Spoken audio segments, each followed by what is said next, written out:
Morning, Wayne, and congrats to your Lakers. It is time to skip the BS, time for Undisputed, time for you to reach us at #UndisputedLive.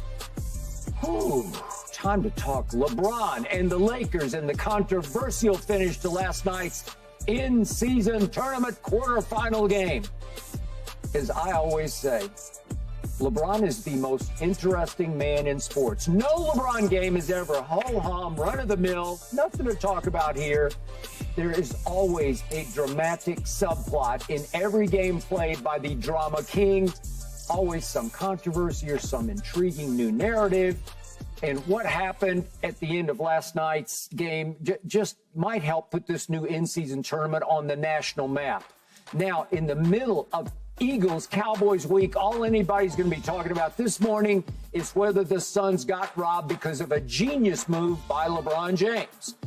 This game couldn't just end routinely with Austin Reaves making the closing clinching three with 15 seconds left to put the Lakers up 4, as I think I predicted AR would do at the end of yesterday's show. No.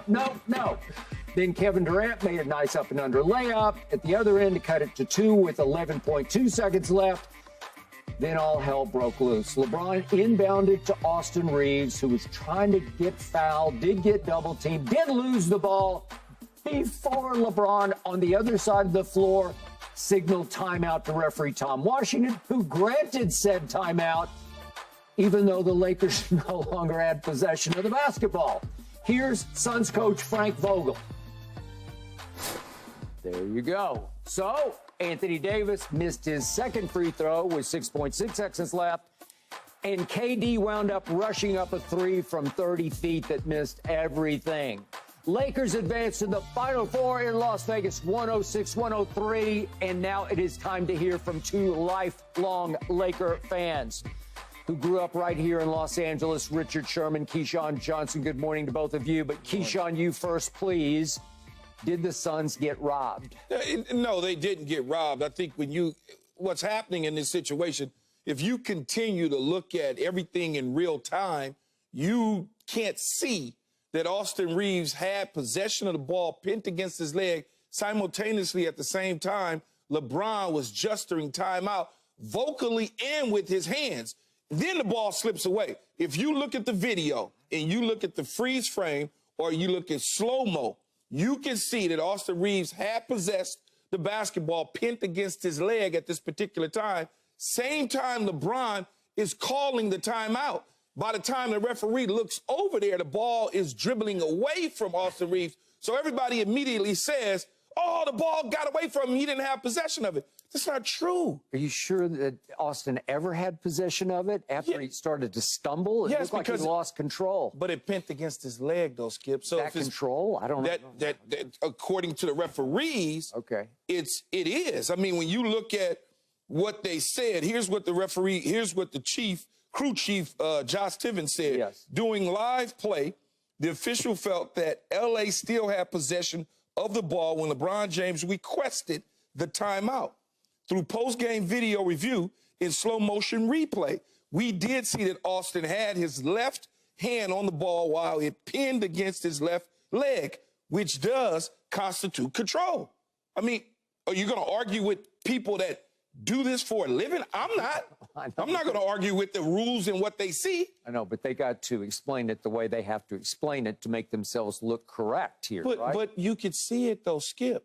If you watch the video slowed down and you look at a two-shot, split screen, whatever you want to call it, it will show his pinned against his leg. He has possession. That means timeout. Tom Washington can see that from across the floor because he's looking at LeBron. No, he was being blocked out. He couldn't see it. All he saw was timeout. But based on the timeout portion of it, when they go and look at the video at the end of the game, they clearly felt that they got it right. So I don't believe that they got robbed anyway. And who's to say that Phoenix was going to win the game? You can't. They would have had a chance because they were going to be down 2 with 7.4 seconds left with the basketball because it looked like Devin Booker was controlling the ball. It was right on the in line, but it looked like he was going to have the basketball.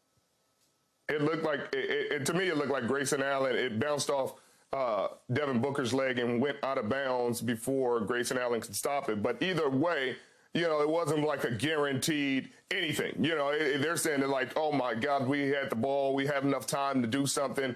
I don't know if they get a shot off right there in the first place. Maybe they call a timeout, but I think it's, I think it's a controversial call. It gives us something to talk about. It could have went either way, but it wasn't like they totally had possession of the basketball once it went loose anyway. So to Frank Vogel's point, like the refs inadvertent whistle, then they stop it, then they figure out where the ball was. Well, the ball was bouncing around. So then what do? You jump ball at that midcourt? Is that what you do? Are you guaranteed to get the jump ball? Is somebody going to out jump Anthony Davis? I don't know. You see that though, Skip? That's timeout. Look at Austin Reaves. Look at LeBron. Look at timeout. The ball's gone now. Look, Keyshawn, the ball is so gone. No, it wasn't. It went through his legs and it's gone. Coach, it's on his left leg right He's there. lost completely. Left leg, timeout. It is so gone before LeBron calls timeout. It is loose behind him. It went between his legs onto the floor. And when you're great like LeBron, you get certain calls anyway. Okay, okay. You know what? That is true. In fact, I was going to make the point to both of you, big LeBron fans that you are, and I certainly respect him at the highest level of achievement in this league. Does anybody besides LeBron James get that call in that moment? Because I don't think the ref on the far side of the floor is going to respect the basketball IQ of any other player, the legacy. Well, you know, I would Kevin say Durant get it. I don't know. I would say the I would answer. think Steph gets it. I was about to say. Kevin. I would say the dudes that's on LeBron's level. Well, who is on LeBron's level? KD, Steph, they're all on his basketball IQ level, and they're well respected. They're the faces of the league, so yeah, they'll probably get those calls. Okay, I'm going to walk you now through the play as I saw it, and you guys hate me saying this, but LeBron is a shrewd operator. He does not want to catch the ball inbounds because he wants Austin Reaves to go to the free throw line on the other end. That's the idea of the final play. So LeBron inbounds the ball, and Austin Reaves makes a big swoop past LeBron, and it's a very dangerous pass that LeBron pulls off beautifully. He made a really dangerous, great pass to Austin with a small, tight window that Booker could have gotten his hand on the basketball, but he pulls off the pass with a pinpoint perfect pass to Austin, who then catches the ball. Austin's got a pretty high basketball IQ himself, and what does he do, Keyshawn? He catches the ball, and he cold stops right in front of Booker, right? Yeah, because to get fouled. He wants Booker to run over him and foul him. Yes. And Book tries to hold up, but hits him fairly significantly. That's correct. He bangs into him. If I'm a referee standing there, I'm calling the foul immediately right there, and we're not having this conversation. That may be the I case. thought Booker hit him hard enough to get the foul call right there. Yeah. And let's go to the other end, and let's end the basketball game. Go ahead, Richard. Yeah, I mean, so it's controversial either way. They didn't call the foul call. But to my point, I still don't know if Phoenix even recovers the basketball. I don't know if Grayson Allen gets it before it hits the line. So what are we arguing about? Okay, that's a whole But nother wait, issue. here, but I'm gonna attack you now, Skip. Okay. I'm gonna attack you. All right, because go. you think you slick. Yeah. And I heard what you said. I'm not slick, by I'm just sliding the LeBron is afraid of free throws in there. He just doesn't want to do it because he's So here's what I'm gonna say to you. Game free throw I don't know. Why not? Why not inbound the ball? I don't know any other way to position this word-wise. Maybe you can help me. I don't know any other way. But you know basketball well enough to know. LeBron James is the best passer on the damn team. He's the best passer in the damn league. When you're the best passer, when you're the best passer with the highest IQ, you inbound the basketball. That is what all NBA teams do. If you're Kevin Bleepin Durant, I can tell you what you do. You say, pass it inbounds to me because I want to shoot. That's not true. Yes, that's not true. It's Absolutely not. Skip, it's not the best guy who can pass is the one that's going to inbound the ball. Yeah, but you want your best free throw shooter to catch. Yes. What's wrong with that? And that's their best free throw shooter on the court right there. We acknowledge he's the best free throw shooter. Thank you. What are you talking about? We're good. We're good. But, okay, so you want us to admit that he's a better free throw shooter than LeBron James? Skip, but to this point, I mean, that's not a point to be made right now. I mean, you can say that because how is that a point to be made? I mean, sure, You put the ball in the better free throw shooter's hands. That's the point of any point. If somebody's shooting a technical, you don't just let LeBron go up there. You let whoever the highest percentage guy. No, I don't want LeBron shooting the technical. No, I do not. Both of you guys commit blasphemy on this show on a daily basis, trying to make the case that LeBron James is better than Michael Jeffrey Jordan. In that instance, is Michael Jordan a 100% free throw shooter or something? I mean, what am I in missing? that circumstance, yes. There is nobody in the history of basketball I would rather have shooting those free throws than Michael Jordan. Thank you. Somebody else has better shooting free throw percentage. You guys bring it up. I'm closing the argument right here, right now. Jordan says, give me the damn ball. What was your line, Keyshawn? Just give me the damn ball. Just give me the damn ball. I'm going to go shoot the free throw. This season. Thank you. LeBron win a game off a free throw? Didn't he win it this season? Didn't he clutch free throw? They won by one. Didn't LeBron do that this season? Richard, he has been horrendous at the late game free throw line throughout his career. Did he win a game this season making a free throw or not? Why are you so fixated on the fact that he misses free throws? I'm just making the point. Because you guys keep telling me he's better than Jordan. When he has won the game on a free throw this season. Skip, this season he's done it. He did win one. He did. I give you that. He's only played for like 45 years so far, right? Maybe it's 55 years that he's played. At some point, you're going to make one. If you get enough opportunities, it'll finally go in. So unbelievable. First and foremost, I've never said LeBron is better than Michael Jordan. You have I have not. Oh, Lord. I am never going. What I have always said on the record on many shows that I've been on, I embrace Kareem Abdul-Jabbar, Michael Jeffrey Jordan, and LeBron James. However you want to call it. 1, 2, 3, 3, 2, 1. But I ain't starting a conversation in the NBA without talking about the cap. I've always said that. All right, period. Fine. Every single morning you sit across from me while Wayne's good morning. Because I'm needling you. Oh. I'm needling you. No, you don't want any part of that, Jordan. Yeah, because you wrote the lyrics to it. I know what you did. I didn't write the lyrics. Oh, yeah, okay. I know you. Are you now kidding Skip's me? a writer? Wayne, are you watching this? Wayne, would you please call in? We'll see you Friday. You wrote that lyric. I trusted you on that particular line. Did I write any of your lyrics? Oh, you about this is the ultimate. You slid that in. Blasphemy. You're suggesting I wrote Lil Wayne's lyrics? That one line you wrote. The greatest lyricist in the history of You wrote it lyrics? because you wanted it to be slick. Lord I know have you. mercy, Wayne, forgive us all. We are all going to get struck by lightning. Richard, I don't know. You're up in Seattle, I think. Wherever you are, be careful because lightning is going to strike through your roof right now. And on top of what you're saying about LeBron James and his late free throw issues, he played 40 minutes, man. He did. All but 8 minutes of a game. You love that? Yeah, because this was a game that we needed to win. Okay, what is all that matters to the Los Angeles Lakers? The in-season tournament? No, winning. Winning games. Tournament? The cup?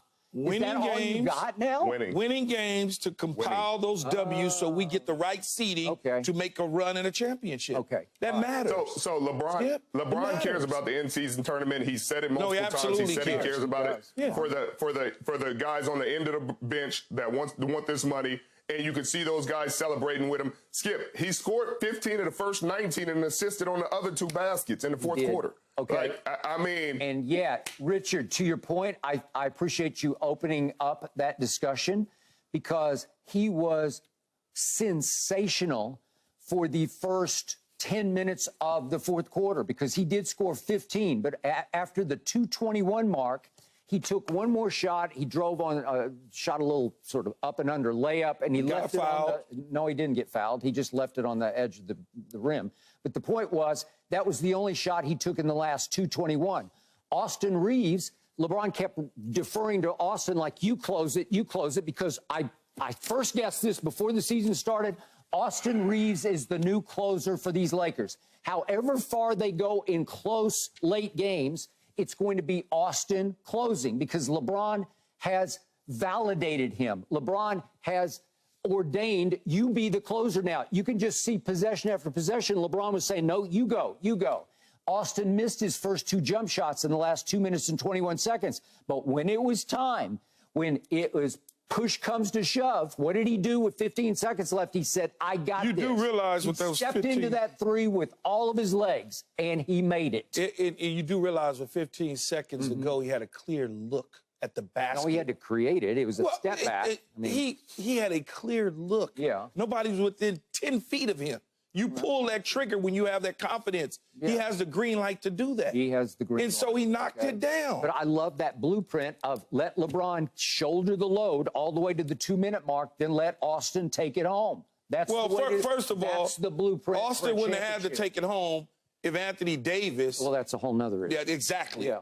The Lakers should have won by 15 if you really want to break it down. Okay, good point. Okay. Because AD scored 20 with 6 rebounds in the first half, and he scored 7 with 9 rebounds in the second half. 2 of 10 in the second half. And he missed like 3 straight chippies at the rim. Well, he was 1 of 6 in the fourth quarter. It's ridiculous. Yeah. So he was really good in the first half and really disappearing, as in always disappearing, in the second half. Yeah, so we wouldn't have needed Austin Reaves to hit a shot.